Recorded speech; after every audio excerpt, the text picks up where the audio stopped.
Okay, we are on Facebook and YouTube right now. And give me 1 second. Here we are, live from close to Philadelphia, Pennsylvania, with everybody. And so the reason we're here is we're getting our second shot vaccination tomorrow of the Moderna virus vaccine. So anyway, we're going to do the class from here, and tomorrow we may do the class from from the car as I'm driving. No, I'm not going to. We had a very comfortable drive all the way from North Carolina in a 1965 car, real old car, because we couldn't get the car that we wanted to get. So somehow or other, we had this really old car today and a really old driver. But anyway, we just have to tolerate. So let's go. We're going to chant Jai Radha Madhava.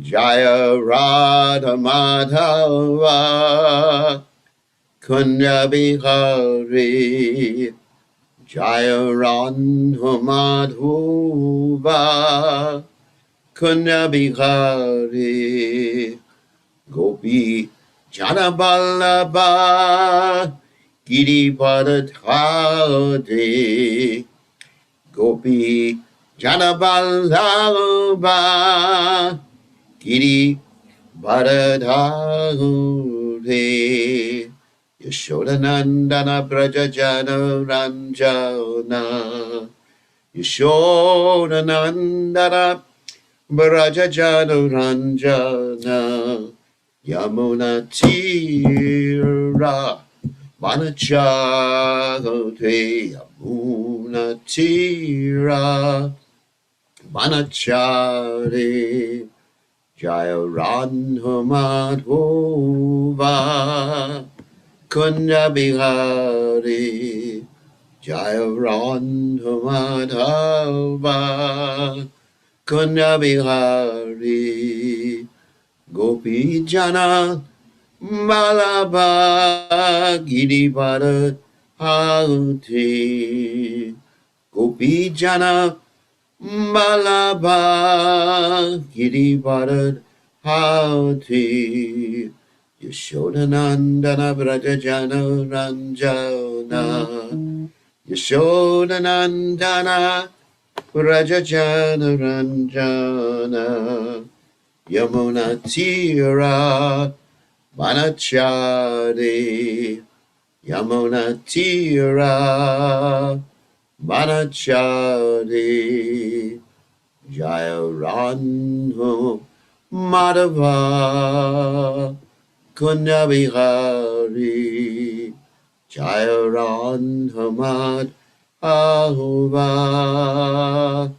Kunya Bihari Jai Om Vishnupad Paramahansa Parabhakacharya Soteta Satashi Shimad His Divine Grace Abhaya Charananda Bhaktivedanta Goswami Mara Srila Prabhupada Ki Jai ISKCON Founder Acharya Srila Prabhupada Ki Jai Ananda Koti Vaishnava Vrinda Ki Jai Namacharya Srila Haridas Thakur Ki Jai Prem Se Kaho Shri Krishna Chaitanya Prabhu Nityananda Shadwaita Gadadha Shivasati Gaur Bhakta Vrinda Ki Jai Shri Shri Radhakrishna Gopi Govardhan Sam Kund Radhakunda Giri Govardhan Ki Jai Vrindavanam Ki Jai Maturadam Ki Jai Jagannatha Swami Ki Jai Yamunamai Ki Jai Shrimati Tulasi Devi Ki Jai Samaveda Bhakta Vrinda Ki Jai Gaur Premananda Hari Hari Bol.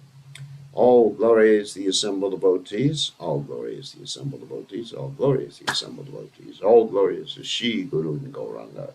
Srila Prabhupada Ki Jai Nama Om Vishnu Padaya Krishna Prastaya Putale Shrimati Bhaktivedanta Swami Namami Namaste Saraswati Devi Gauravani Pracharane Nivashesha Shunyavadi Paschatya Deja Tarane. So, Om Gana Timiranda Shah Gananjana Shalakaya Chakshur Unmeritam Yena Tasmai Shri Gurave Namaha. We offer our respectful obeisances unto the lotus feet of His Divine Grace A.C. Bhaktivedanta Swami Srila Prabhupada, who so kindly opened our eyes with the torchlight of knowledge while we were blinded in the darkness of ignorance. So we're going to continue with our study of the Sri Caitanya Caritamrta. And so we're on the 8th chapter of the Adi Lila, and we're going to start today with text 72.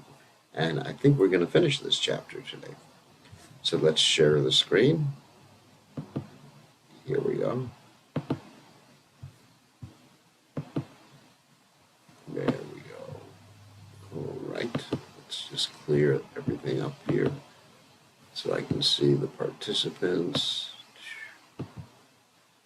And, okay, that's good. And one other thing.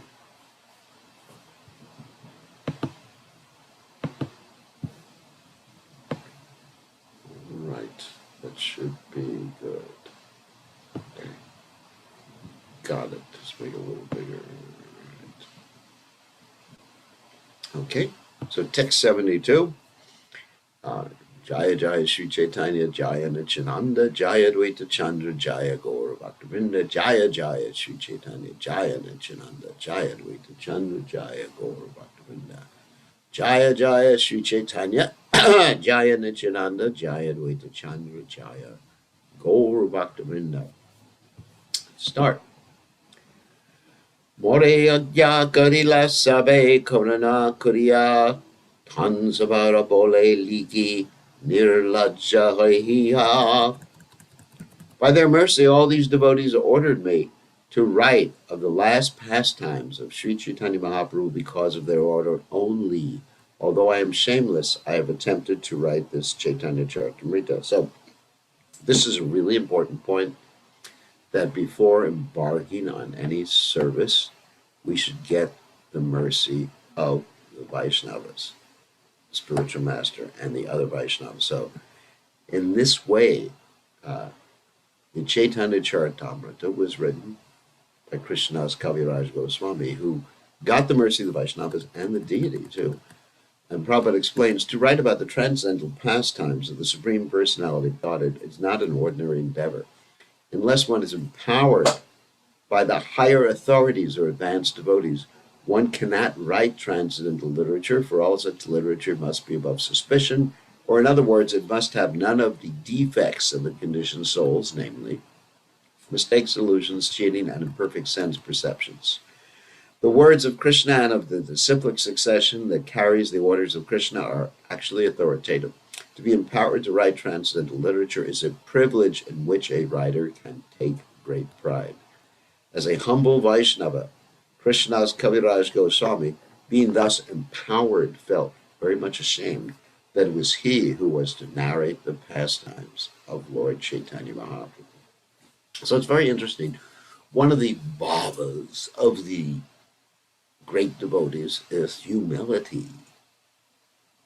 And so that's an emotion that inspired, because that was a question we had last night during our class, was that how come these great Vaishnavas, they don't think that they're on the Brahma Buddha platform when they're always joyful and they're not hankering or lamenting? Well, because they have this bhava of humility, which causes them to think of themselves lower than the straw on the street. Lower than the straw on the street. Devoid of all sense of prestige. Ready to offer respects to every living entity, considering everyone to be better than him or her. So that's a bhava of a pure devotee. If one is proud, one is not a very advanced devotee. Vaishnava ragya panat chintita antare.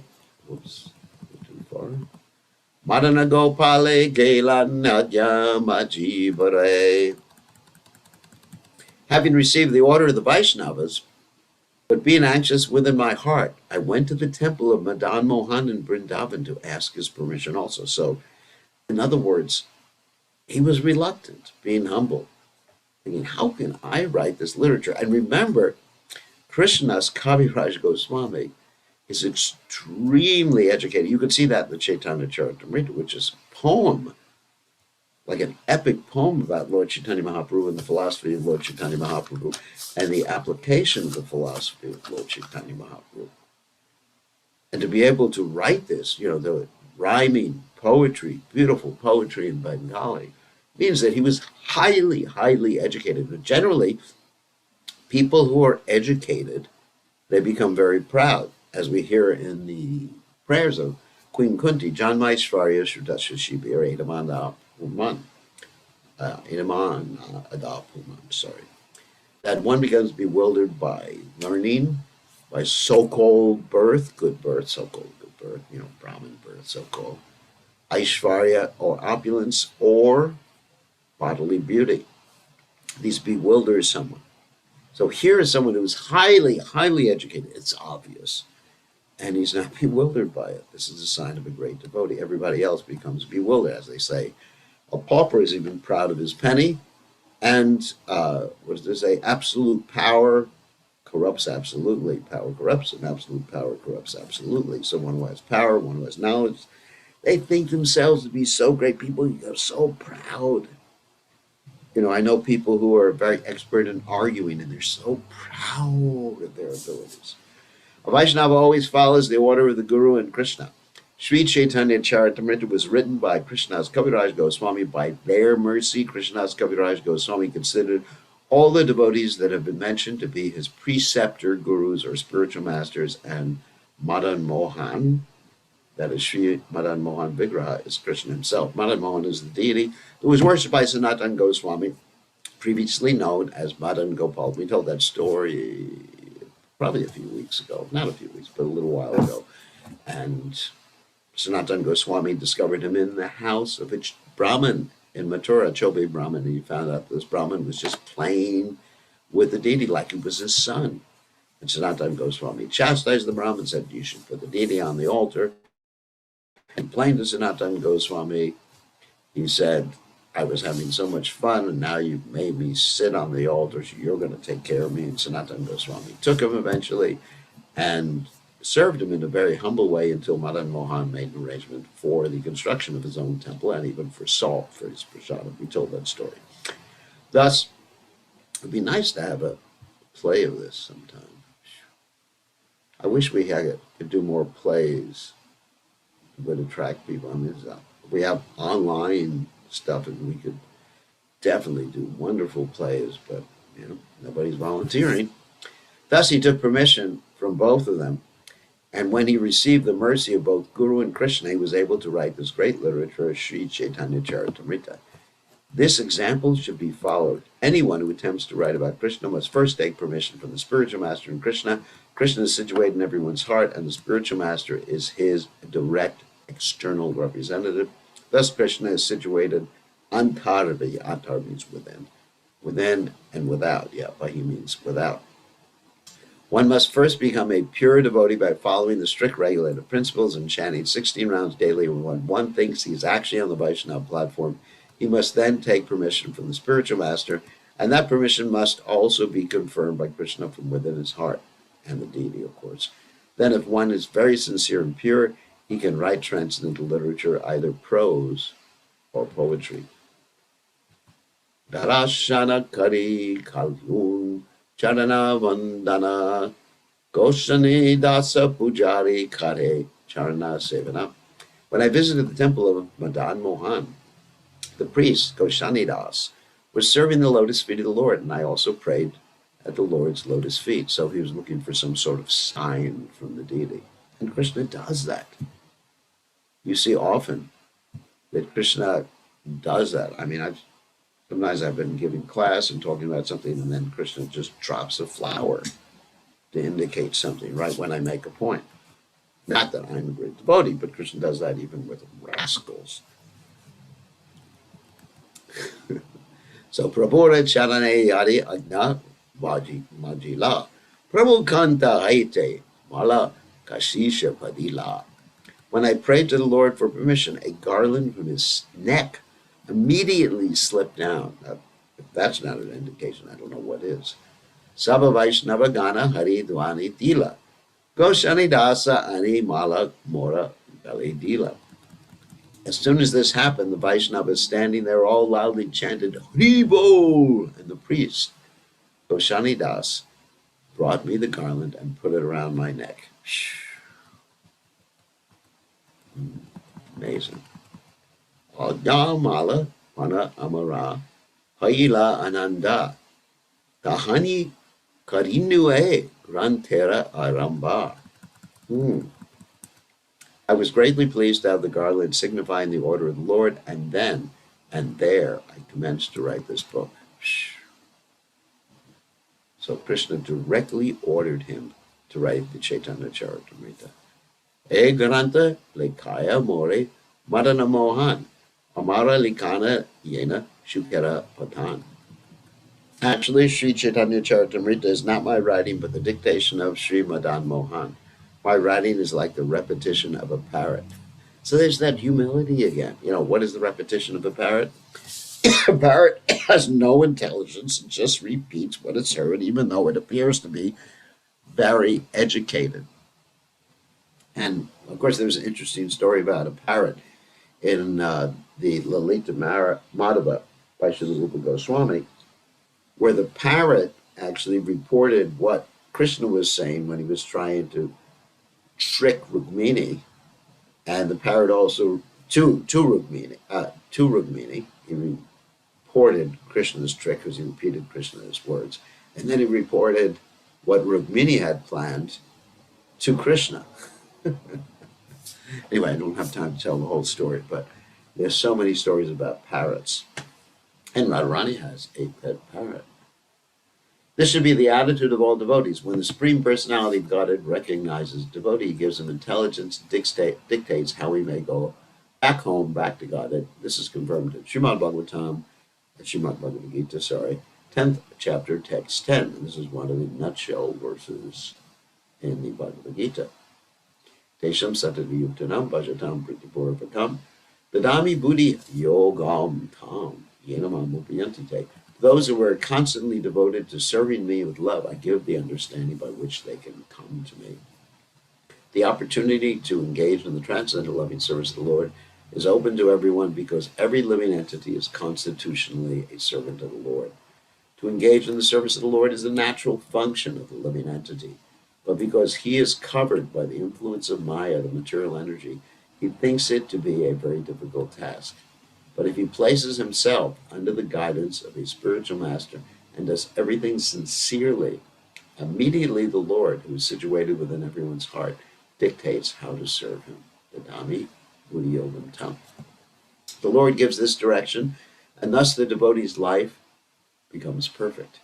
Whatever a pure devotee does is done by the dictation of the Supreme Lord. Thus it is confirmed by the author of Sri Caitanya Caritamrta that whatever he wrote was written under the direction of the Sri Madan Mohan deity. Se liki Madana Gopal ye likaya kashtera putre yena kuhake nachaya. Amazing. As a wooden doll is made to dance by a magician, I write as Madan Gopal orders me to do so. Wow. It is so wonderful. Just check anything. Okay. John. This is the position of a pure devotee. One should not take any responsibility on his own, but should be a soul surrendered to the Supreme Personality of Godhead, who will then give him dictation as the Chaitya Guru of the spiritual master within. The Supreme Personality of Godhead is pleased to guide a devotee from within and without.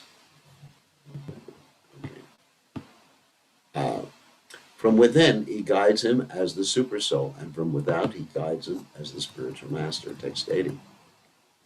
Kula di devata mora, madanad mohana, yandra sevaka raghunatha rupa sanatana. I accept as my family deity Madan Mohan, whose worshippers are Raghunath Das Goswami, Sri Rupa Goswami, and Sanatan Goswami. Of course, Sanatan Goswami is the one who established the worship of Madan Mohan. And okay. Vrindavana Das Sera Pada Padma Kari Dhyana Tanra Anya Landa Liki Yahate Kalyana. I took permission from Srila Vrindavan Das Thakur by praying at his lotus feet, and upon receiving his order, I have attempted to write this auspicious literature. Srila Krishnadas Kaviraj Goswami took permission not only from the Vaishnavas and Madan Mohan, but also from Vrindavana Das Thakur, who was understood to be the Vyasa of the pastimes of Sri Chaitanya Mahaprabhu. And of course, as we know, Vrindavana Das Thakur composed the Chaitanya Bhagavad, which was previously glorified by Krishnadas Kaviraj Goswami in this particular chapter. Caitanya Lila Te Vyasa Vrindavan Das Tanra Kripa Vinanye Nahaya Prakasha. Srila Vrindavan Das Thakur is the authorized writer on the pastimes of Lord Chaitanya. Without his mercy, therefore, one cannot describe these pastimes. Morka Nicha Chudra Muni Vishaya Lalasa Vaishnavanya Balikari Eteka Sahasa. I am foolish, low-born, and insignificant, and I always desire material enjoyment.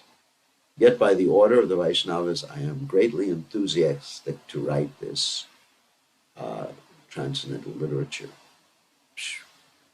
So, of course, Krishnadas Kaviraj is not foolish, he's not low-born, he's not insignificant, and he doesn't desire material enjoyment. So why is he thinking like that? That's his humility. That's a bhava exhibited by the pure devotees. Under the influence of Yoga Maya, she causes the devotees to forget that Krishna is God so they can interact with Krishna in a very intimate way. And Mahamaya causes the non-devotees to forget that Krishna is God so they can keep far away from the pastimes of the Lord. Sri Rupa Raghunatha Charana Ivala Yandara Smite Siddhaya Vanchita Sakala. The lotus feet of Sri Rupa Goswami and Raghunath Das Goswami are my source of strength. Remembering their lotus feet can fulfill all one's desires. Sri Rupa Raghunatha Pare Yada Asha Caitanya Caritamrta Kaye Krishna Dasa. Praying at the lotus feet of Sri Rupa and Sri Raghunath, always desiring their mercy, I, Krishna Dasa, narrate Sri Chaitanya Caritamrta, following in their footsteps. Thus end the Bhaktivedanta purports to Sri Chaitanya Caritamrta, Adi Lila, 8th chapter, in the matter of the authors receiving the orders of the authorities, Krishna and Guru. Wonderful. So we're going to go to chapter 9 now. The desired tree of devotional service. Wow. This is so exciting. Makes life worth living. A summary of chapter 9 has been given as follows by Srila Bhaktivinoda Thakur in his Amrita Prabha Vasha. In this chapter, the author of the Sri Chaitanya Caritamrta has devised a figurative example by describing the desire tree of bhakti. He considers Lord Chaitanya Mahaprabhu, who is known as Vishwambara, to be the gardener of this tree because he is the main personality who has taken charge of it. As the supreme enjoyer, he enjoyed the fruits himself and distributed them as well. The seed of the tree was first sown in Navadvipa, the birth site of Lord Chaitanya Mahaprabhu, and then the tree was brought to Purushottama Kshetra, Jagannath Puri, and then to Vrindavan. The seed fructified first in Srila Madhavendra Puri and then in his disciple Sri Ishwara Puri. It is figuratively described that both the tree itself and the trunk of the tree are Sri Chaitanya Mahaprabhu. Paramananda Puri and 8 other great sannyasis are like the spreading roots of the tree. From the main trunk there extend 2 special branches, Advaita Prabhu and Sri Nityananda Prabhu. And from those branches grow other branches and twigs. The tree surrounds the entire world, and the fruits of the tree are to be distributed to everyone. In this way, the tree of Lord Chaitanya Mahaprabhu intoxicates the entire world. It should be noted that this is a figurative example meant to explain the mission of Lord Chaitanya Mahaprabhu. So this is a metaphorical, figurative example to help us understand Lord Chaitanya's mission and the relationship of the different devotees in Lord Chaitanya's mission to Lord Chaitanya and to each other. So this is a very wonderful chapter, as of all the chapters. So let's go. Tam Shrimat Krishna Chaitanya Devam Bande Jagat Gurum Yashanu Kampoya Shrapi Mahabdim Santaret Sukham. Let me offer my respectful obeisances unto the spiritual master of the entire world, Lord Sri Krishna Chaitanya Mahaprabhu, by whose mercy even a dog can swim a great ocean. Wow. And Prabhupada explains sometimes it's to be seen that a dog can swim in the water for a few yards and then come back to the shore.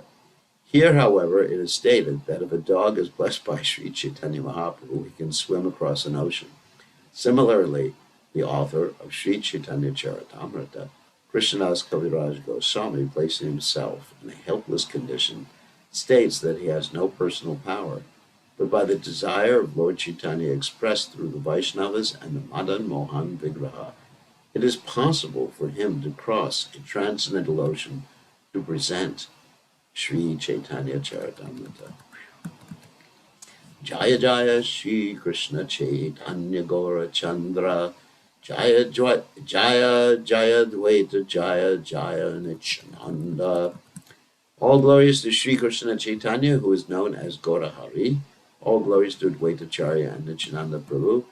Jaya Jaya Shivasadi Gaura Bhaktavgana Sarva Vishta Purti Hetu Yanhara Smarana.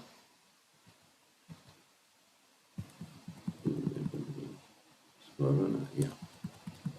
All glories to the devotees of Lord Chaitanya, headed by Srivasa Thakur. In order to fulfill all my desires, I remember their lotus feet. The author here continues to follow the same principles of worship of the Panchatattva that were described in the 7th chapter of the Adi Lila. Shri Rupa Sanatana Bhatta Raghunath Shri Jiva Gopala Bhatta Dasu Raghunath. I also remember the 6 Goswamis, Rupa Sanatan, Bhatta Raghunath, Shri Jiva, Gopal Bhatta, and Dasu Raghunath. And Prabhupada explains this is the process for writing transcendental literature. A sentimentalist who has no Vaishnava qualifications cannot produce transcendental writings. There are many fools who consider Krishna Lila to be a subject of art and who write or paint pictures about the pastimes of Lord Krishna with the gopis, sometimes depicting them in a manner practically obscene. These fools take pleasure in material sense gratification, but one who wants to make advancement in spiritual life must scrupulously avoid their literature. Unless one is a servant of Krishna and the Vaishnavas, as Krishnadas Kaviraj Goswami presents himself to be in offering respects to Lord Chaitanya, his associates, and his disciples, one should not attempt to write transcendental literature. Ei Sabha Prasare Liki Chaitanya Lila Guna Jani Ivana Jani Kare Apana Sudana. It is by the mercy of all these Vaishnavas and Gurus that I attempt to write about the pastimes and qualities of Lord Chaitanya Mahaprabhu. Whether I know it or not, it is for self-purification that I write this book. This is the sum and substance of transcendental writing. One must be an authorized Vaishnava, humble and pure. One should write transcendental literature to purify oneself, not for credit. By writing about the pastimes of the Lord, one associates with the Lord directly. One should not ambitiously think, I shall become a great author. I shall be celebrated as a writer. These are material desires. One should attempt to write for self-purification. It may be published or it may not be published, but that does not matter. If one is actually sincere in writing, all his ambitions will be fulfilled. Whether one is known as a great author is incidental. One should not attempt to write transcendental literature for material name and fame. Malakara Swayam Krishna Prema Maro Taru Swayam Natamokta tatvalanham yastam chaitanyam ashraye. I take shelter of the Supreme Personality of Godhead, Sri Chaitanya Mahaprabhu, who himself is the tree of transcendental love of Krishna, its gardener, and also the bestower and enjoyer of its fruits. Prabhu Kai, Ami Vishwambara Nama Dari, Nama Saradaka Hoya, Yadi Premai Vishwadvari. Lord Chaitanya thought, my name is Vishwambara, one who maintains the entire universe. Its meaning will be actualized if I can fill the whole universe with love of Godhead. Eta Chinti Lila Prabhu, Malakara Dharma, Navadvipe Aram Lila, Poro Dhyana Karma. Thinking in this way, he accepted the duty of a planter and began to grow a garden in Navadvipa. So this, of course, is the metaphor. Shri Chaitanya Malakara Priti Vityani Bhakti Kal Pataru Ropila Sinchi Icha Pani. Thus the Lord brought the desire tree of devotional service to this earth and became its gardener. He sowed the seed and sprinkled upon it the water of his will. In many places, devotional service has been compared to a creeper. One has to sow the seed of the devotional creeper, Bhakti Lata, within his heart. As he regularly hears and chants, the seed will fructify and gradually grow into a mature plant and then produce the fruit of devotional service, namely love of Godhead, which the gardener, Malakara, can enjoy without impediments. So this is a typical example often used, and it's described that one gets the seed of the devotional creeper from the spiritual master. Brahmanda Brahmate Konna Bhaktiman Jiva Guru Krishna Prasade Bhai Bhakti Lata Beach. That one is wandering all over the universes, and somehow or other one becomes fortunate, and Krishna sends Guru. By the mercy of Krishna, one gets Guru, and by the mercy of Guru, one gets Krishna. So the seed of the devotional creeper is planted in the heart, then you have to water it. You water it by hearing and chanting. And at the same time, when the seed grows, you have to be able to identify what weeds are also growing simultaneously. And unless you're an expert gardener, the weeds look like the creeper that you're trying to grow. For example, when I go into our garden in North Carolina, I can't tell when it's first coming out of the ground. I can't tell with most plants whether it's a weed or whether it's actually the vegetable or the flower.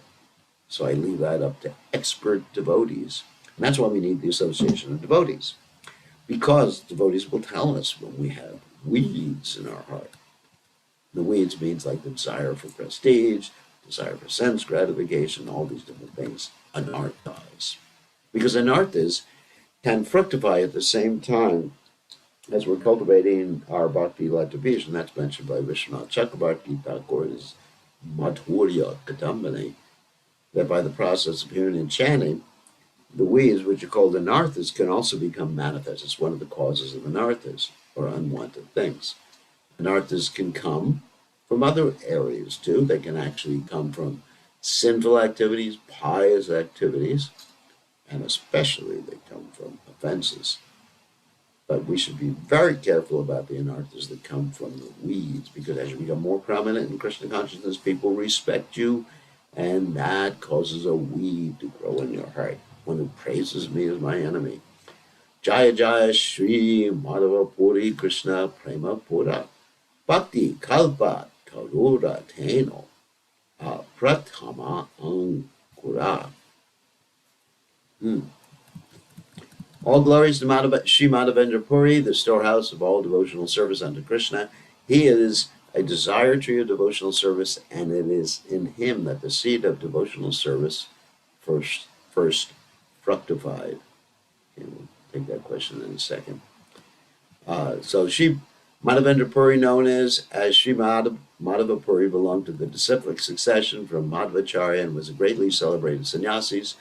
Sri Chaitanya Mahaprabhu was the third disciplic descendant from Sri Madhavendra Puri. The process of worship in the disciplic succession of Madhvacharya was full of ritualistic ceremonies with hardly a sign of love of Godhead. Sri Madhavendra Puri was the first person in that disciplic succession to exhibit the symptoms of love of Godhead, and the first to write a poem beginning with the words, Ai Dina Dayardra Nanta, O supremely merciful personality of Godhead.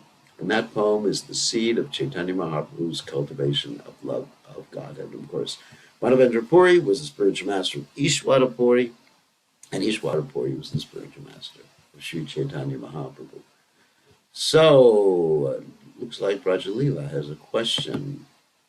So, we're allowing you to unmute. So, you have a question? Yeah. So if chanting and hearing are they cause weeds to grow, then how do you eliminate the weeds? How do you eliminate the weeds? You identify them. That's either through introspection or you have other people, other devotees around you. Yeah, your voice is very low. That's why I'm going close to the computer. So either you have other devotees around you, particularly a spiritual master or other advanced devotees, who can identify the weeds. I'll give you an example of my own life with my many weeds. So it's a funny example.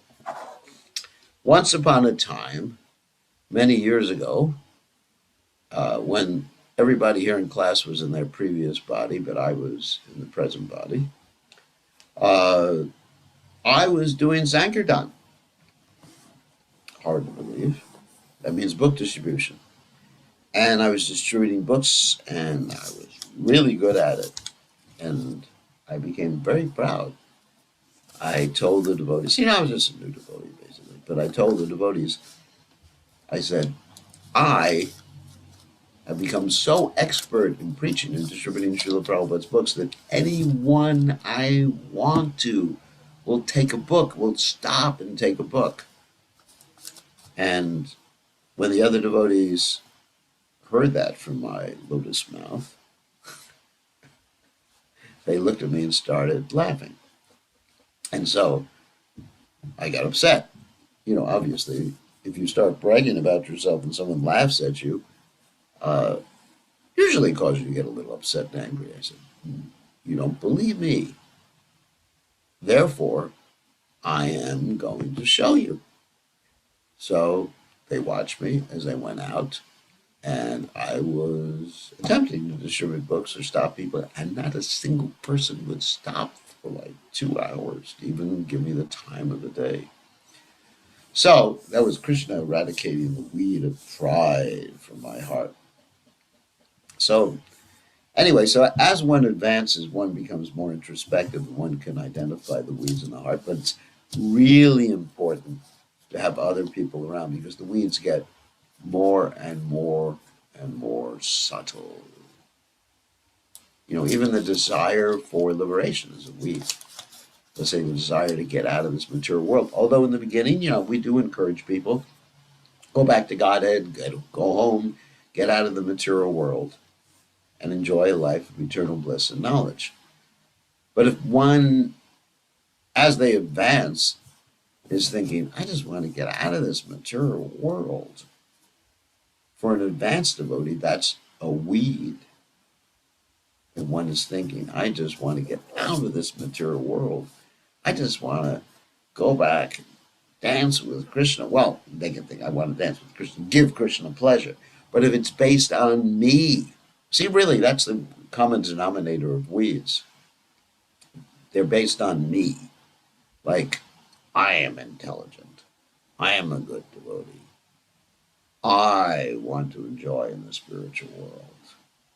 I am very philosophical. I and mine, because the two divisions of the false ego are I and mine. So things that are based in a false ego sense, I'm I and mine. Obviously, if you say I am an eternal servant of Krishna, that's not false ego, that's real ego. But something that does not take that into consideration is false ego. So that's a weed. That's a weed. Prestige. For example, let's say one gets a lot of disciples. I mean, I often use this example that if one is a spiritual master or an initiating guru, whatever, then every year you get a book written about yourself. That's really cool. Always wanted to have a book written about myself. So every year you get a book with people telling you how wonderful you are, how you have lotus feet and lotus smile and lotus whatever, lotus nose, whatever. And then you begin to think about it. And the weeds grow. Or anyway, there's so many different ways the weeds grow. But if we have association of advanced devotees, not that they're fault finding, that's another thing, you know. Sometimes we find immature devotees are fault finding. But mature devotees, they will actually try to give us advice in a humble way. Don't you think that you're not the greatest devotee in the world? Uh, and they won't do it from a standpoint of anger. Like if you see someone giving you advice, they get really hot under the collar, under the neck beads, then maybe a problem. So, anyway, so we should always keep the association of devotees, and see, people who are not devotees may appreciate our weeds. I mean, for example, if I go home, not go home, there is no home except for God, back to God. But anyway, let's say I go to visit my mother, and she tells me, "Oh, you were so wonderful, you were so great." So she's actually planting the seed of weeds in my heart. I mean, that's all right. But the main thing is introspection and association with devotees. Okay? Does that answer the question?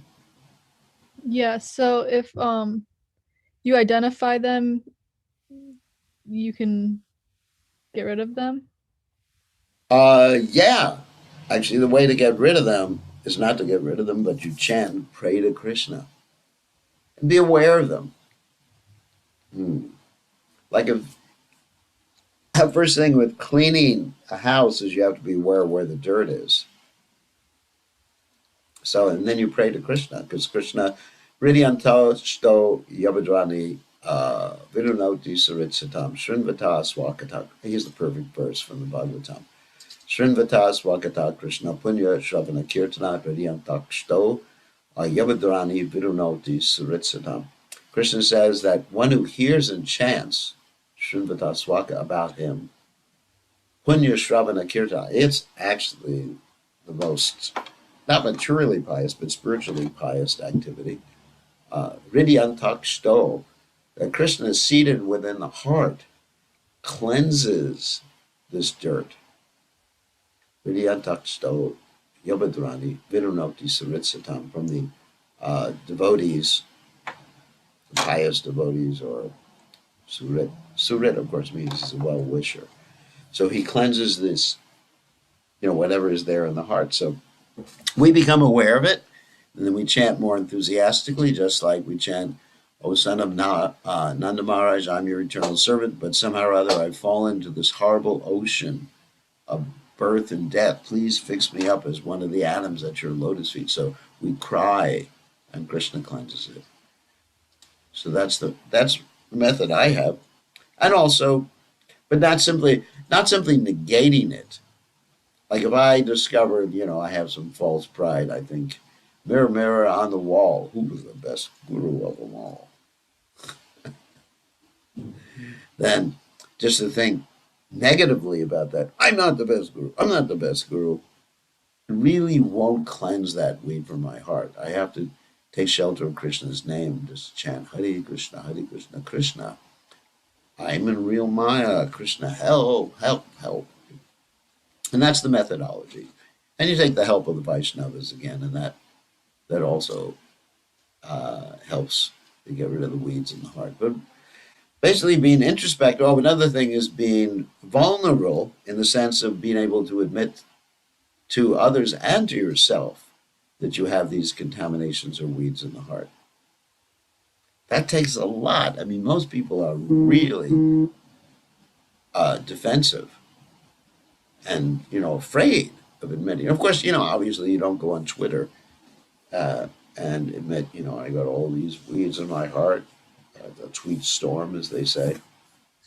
You don't do that. But you can reveal your mind to those who are more advanced, who are those who are well wishers. Dadati pratigranati. Guyam akyati prichati. That means in confidence. We reveal in our minds that we have some weed in our heart. Krishna or devotee, how can you help us, please? So that's the methodology. Okay? Okay, thank you so much. Good question. Good question. Anyway, so many weeds do we have today? Anyway, so you can put mulch down in the garden, keep the weeds from growing. And the mulch is the association of devotees. So we'll continue. Shiyashwara Puri Rupe Ankura Pushtahaila Apane. Whoops, went too far. Hold on a second. Apane Chaitanya Mali Skanupajila. The seed of devotional service next fructified in the form of Shiyashwara Puri. That's the spiritual master of Lord Chaitanya and the disciple of Madhavendra Puri. Then the gardener himself, Chaitanya Mahaprabhu, became the main trunk of the tree of devotional service. Srila Bhaktisiddhanta Saraswati Thakur writes in his Anubhasha, Shiyashwara Puri was a resident of Kumarahata, where there is now a railway station known as Kumarhata. Nearby, there is another station named Hailisahara, which belongs to the Eastern Railway. This railway runs from the eastern section of Calcutta. Ishwara Puri. Now, the reason all these geographical descriptions are given is just to show us that we're talking about real personalities. And this is not simply hagiography. Now, for those of you who don't know what hagiography is, that means the invented or, let us say, not just invented, but sort of speculative in the sense of attributing more qualities and more activities to a personality than the person actually did, or more qualities than the person actually had, to make them appear greater than they are. That's called hagiography. And, sometimes we do have hagiographies. But in this particular case, this establishes that these people actually existed. Really, when I read it, it actually helps me focus on them. Ishwar Puri appeared in the Brahmin family and was the most beloved disciple of Sri Madhavendra Puri. In the last portion of Sri Caitanya Charitamrta, Ancha Lila, 8th chapter, text 28 to 31, it is stated, Ishwara Puri Goshani Kare Sri Pada Semana Swahaste Karena. Take away that lower the hand. Sahaste Karena Mala Mutrari Marjana. Nirantara Krishna Nama Karaya Smarana. Krishna Nama, Krishna Lila, Shunaya Anukshana.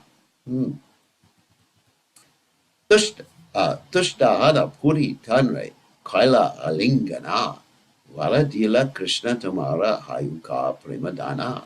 Say Haiti, Ishwara Puri Premera Sakara. At the last stage of his life, Sri Madhavendra Puri became an invalid and was completely unable to move, and Ishwara Puri so completely engaged himself in his service that he personally cleaned up his stool and urine, always chanting the Hare Krishna Maha Mantra, reminding Sri Madhavendra Puri about the pastimes of Lord Krishna. In the last stage of his life, Ishwara Puri gave the best service among his disciples. Thus Madhavendra Puri, being very pleased with him, blessed him, saying, "My dear boy, I can only pray to Krishna that he will be pleased with you." Thus, Ishwara Puri, by the grace of his spiritual master, Sri Madhavendra Puri, became a great devotee in the ocean of love of Godhead. Srila Vishwanath Chakrabarti Thakur states in his Guru Vaishnava prayer, Yasha Prasadad, Bhagavat Prasado Yasha Prasadan Nagati Katopi. By the mercy of the spiritual master, one is blessed. By the mercy of Krishna, without the grace of the spiritual master, one cannot make any advancement. It is by the mercy of the spiritual master that one becomes perfect, as vividly exemplified here. A Vaishnava is always protected by the Supreme Personality of Godhead, but if he appears to be an invalid, this gives a chance to his disciples to serve him. Ishwara Puri pleased the spiritual master by service, and by the blessings of his spiritual master, he became such a great personality that Lord Chaitanya Mahaprabhu accepted him as his spiritual master. Srila Ishwara Puri was the spiritual master of Sri Chaitanya Mahaprabhu, but before initiating Lord Chaitanya, he went to Navadvip and lived for a few months in the house of Gopinathacharya. At that time, Lord Chaitanya became acquainted with him, and it is understood that he served Sri Chaitanya Mahaprabhu by reciting his book Krishna Lilamrita. This is explained in the Sri Chaitanya Bhagavat Adikanda, chapter 11. To teach others by example how to be faithful disciple, one spiritual master, Sri Caitanya Mahaprabhu, the Supreme Personality of Godhead, visited the birthplace of Ishwara Puri at Kumarahata and collected some earth from his birth site. Thus he kept very carefully, and he used to eat a small portion of it daily. This is stated in the Chaitanya Bhagavat Adikanda, chapter 17. It has now become customary for devotees following the example of Sri Chaitanya Mahaprabhu to go there and collect some earth from that place. So I would love to tell the story of Ramchandra Puri right now, but I do not have time because it's time to let you ask questions. And that would be a natural place to begin tomorrow, the story of Ramchandra Puri as contrasted with Ishwara Puri. Yeah, tomorrow I'll tell that story. Okay, and tomorrow we'll start with text 12. So today we went to text 11.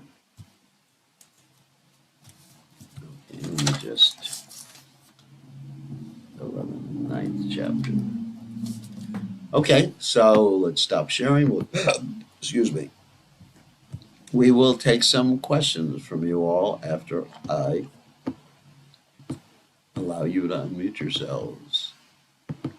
Actually, maybe we'll let Pran Govinda ask a question first, since I felt very bad I didn't let him ask any questions yesterday. I felt guilty. Okay, Pran Govinda, why don't you ask a question? Oh. Please accept my humble obeisances always to Prabhupada. Yeah, I'm sorry I didn't give you an opportunity to ask a question yesterday. I felt guilty. No, deep down in your heart, you are so compassionate. I know that. Yeah, deep down, not there, but deep. I mean, okay. In the heart. Yeah, deep down. On the surface, it's like Kamsa dust. Anyway, so okay, so what questions do you have? Well, I have a few points, Maharaj. First one, I remember Pandu Prabhu, your god brother, yeah, who wrote a poem on the wall in Mayapur, and Srila Prabhupada morning walk, he saw that and he said, "Who did this?"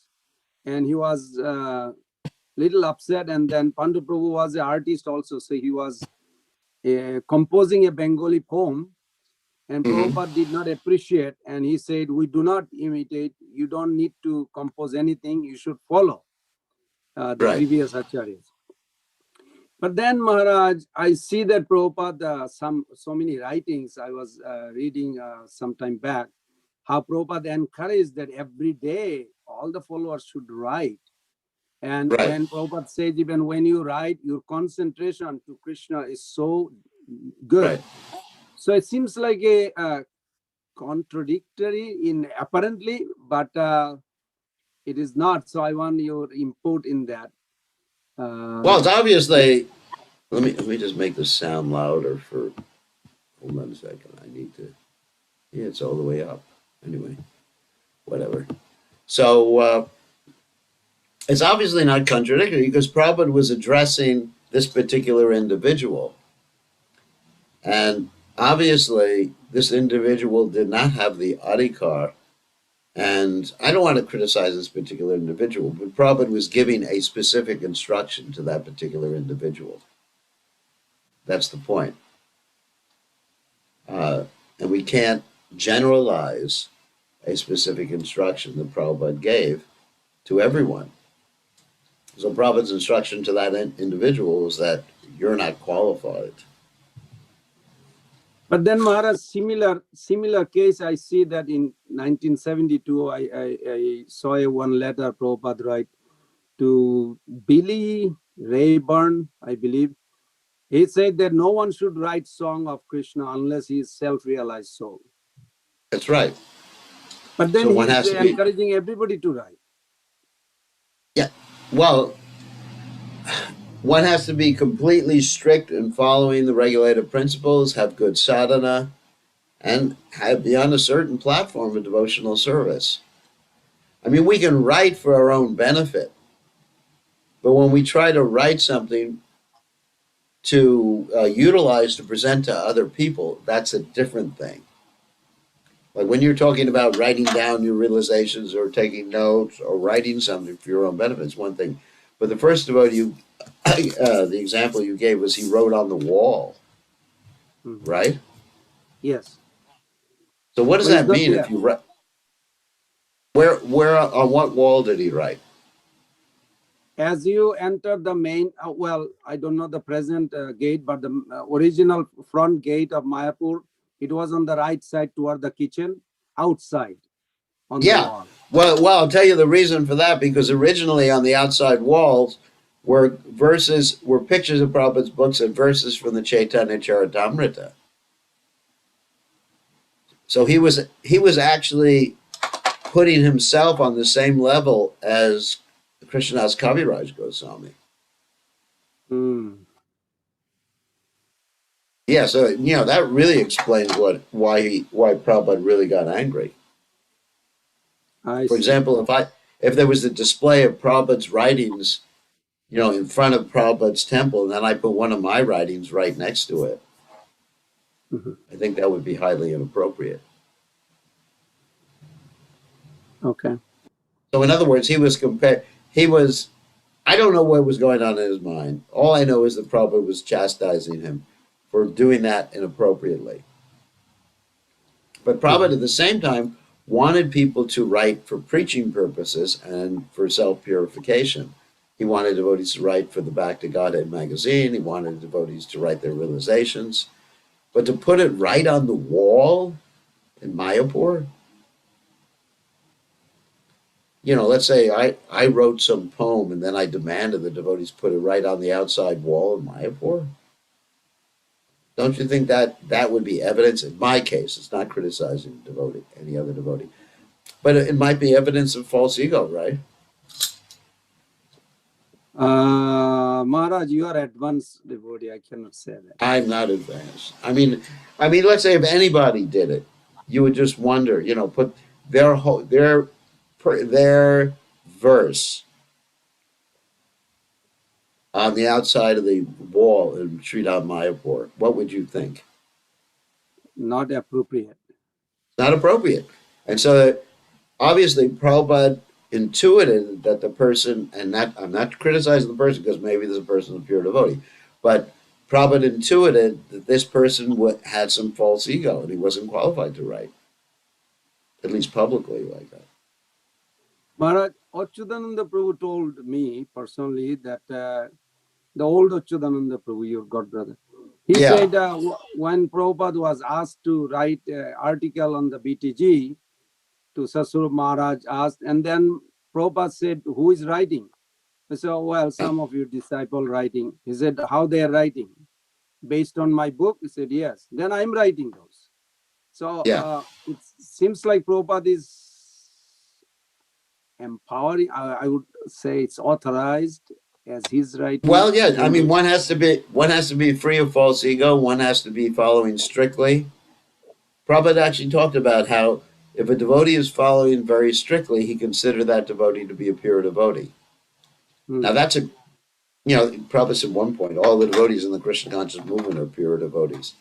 But the point is pure devotees in the sense that a creeper is actually the full tree, or a bud, let's say even an apple tree or any other type of fruit tree, is actually the apple, but it's not yet manifest. So my understanding is that people have to be following strictly, have the permission of the spiritual master, have the permission of the Vaishnavas, and their intention has to be a Vaishnava intention. You know, if I'm writing or composing poetry so people will appreciate me, that's not a Vaishnava intention. Mm. Yes. Or if I'm writing things that, let's say if I'm writing pastimes that have already been written about, you know, extensively, maybe that may not be quite correct to do that. For example, Krishnadas Kaviraj Goswami, he did not want to write about all the pastimes that Vrindavan Das Thakur wrote because he felt that that would be a violation of Vaishnava etiquette, right? That's true. Yes. Oh, that's true. Can Okay. I ask you one question, more question, or tomorrow? Yes, because I feel so guilty. So anyway, Oh, Maharaj, please don't. I what made so happened? many What happened yesterday is that at the end of class, I was going to ask you to ask a question. You had left early, and I thought, oh, maybe I offended him, and I felt like No, Maharaj, I had another class under your guidance. I was just doing that I was every thinking, oh Wednesday. my God, maybe I've offended Pran Govinda, and I'm going to hell. So Maharaj, you have to give I'm me, let me have the dust of your I'm lotus just your feet. servant. I do never want to offend a Vaishnava. Okay, let me have the dust of your lotus feet, Maharaj, on my head. you can have not dust from your feet. That would be very contaminating. Anyway, so let's ask another question. Maharaj, you just read Madhavendra Puri. It's just a technical question. Madhavendra Puri, since he is the Kalpa Briksha, a desire tree in his eternal Sarup, how is possible giving Madhur Rasa? How is it possible for him to give Madhurya Ras? Yes. What's I don't understand why it wouldn't be possible. Because Madhur Rasa, the candidate or No, but participant, that's a metaphorical statement that he's a desire tree. but that's how his That's me. Sarup is identified always. Yeah, I know, but that's metaphor. That's a metaphorical understanding of a swarup. I see. You know, Okay. that's metaphorical. Sometimes these things are described. The metaphorical, the Lord Chaitanya is a trunk. So if Lord Chaitanya is just a trunk, how can he give love of God? Just metaphorical. I have to understand when something is metaphorical or poetic. Okay. One question we have here in the chat window is how do we deal with low self-esteem, especially hearing about such great devotees and thinking, how can I ever fulfill my guru's instruction desire when so many others couldn't, didn't, or fell away?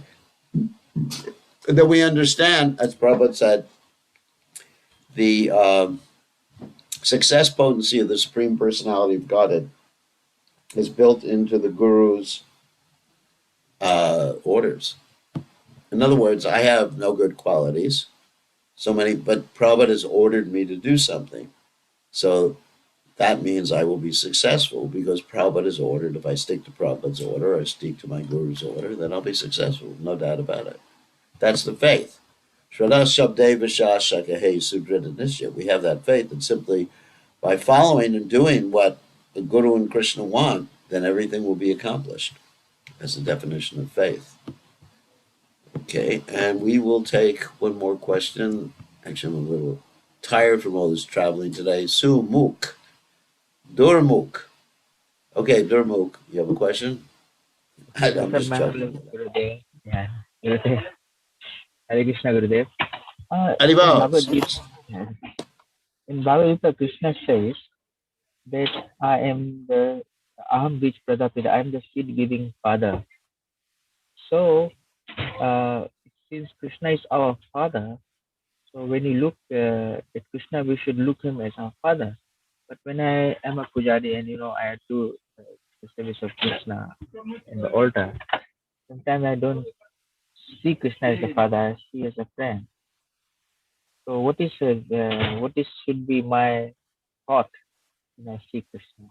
Well, that's because you were brought up in a culture where your father was not your friend. That's your problem. True, true, true. It's true. I was brought up in a culture where the father was a friend. Actually, not friend in the sense like roll around in the dust with him or anything like that. And actually, that's the relationship with guru too.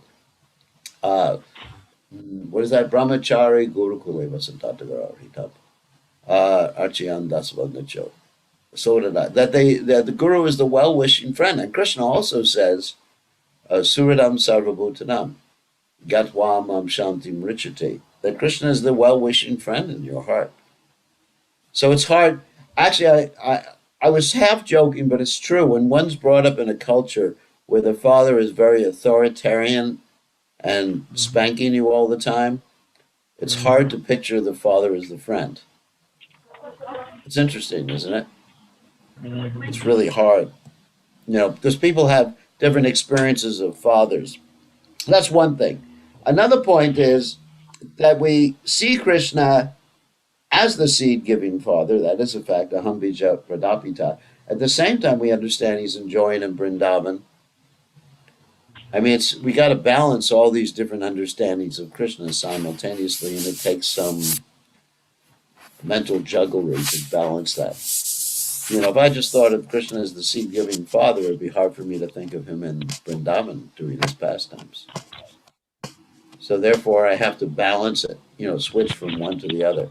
So actually, when we talk about Krishna being the seed giving father, I think about Mahavishnu. Krishna's expansion is Mahavishnu. When I think of Krishna in Vrindavan, I don't think of him in the fatherly role. But anyway, Krishna's my friend. Krishna's my well wisher. And whoops, what happened here? Oh, this thing happened to my computer. And Krishna sometimes spanks us also.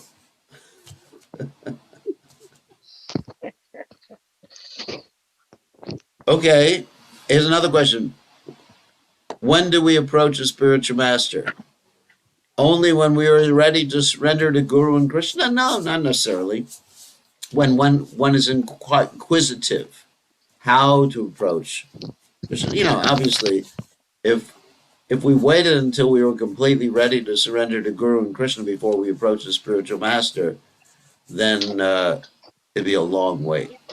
So we approach a spiritual master, Sambandha, Abhideya, Prayojana. There's three different things we learn from the spiritual master. Sambandha, when we're inquisitive, who is Krishna? What is the relationship of Krishna's external energy with Krishna? What is the relationship of Krishna's external energy with us? What is time? What is karma? All those other things. And then Abhideya, how can we reach the supreme goal? I'm sorry, Sambandha is the first one. Abhideya, how can we reach the supreme goal? Performing sadhana bhakti, Raghunuga bhakti, Bhagavad bhakti, prema bhakti, all the rules and regulations and stuff like that. And then after that, we become ready to surrender. And even this word surrender basically means giving one's heart. I hate to use the word surrender because it sounds like that old father thing, where the father says, "You better surrender to me, my dear son, or else I'm going to beat you to an inch of your life." That's not Krishna. So, uh, giving your heart to Krishna, that's really the point. And that happens gradually by following the order of the spiritual master. But actually, when one becomes ready to try to come to the proper consciousness of wanting to give one's heart to Krishna, then one approaches the spiritual master. When one is fried out from the material world, help. Just like when do you approach a fireman or fire brigade, as the case may be, when you're on fire. when you call 911, when there's an emergency. So when you realize that there's an emergency, the material world is, Dugalam Shashvatam, then you approach the spiritual master. It's getting dark in here. Sometimes dark, sometimes light. I don't have my lights with me today because it's just one night. Okay, And we have to end now because it's time. Been traveling the whole day. We'll see everybody later. It's good to see everybody. And tomorrow we'll be returning, probably tomorrow late night to North Carolina. And we'll have probably tomorrow night's class from the car, which should be quite interesting as to how I will do that. Okay. Thank you very much. All glories to His Divine Grace, Srila Prabhupada. Srila Prabhupada.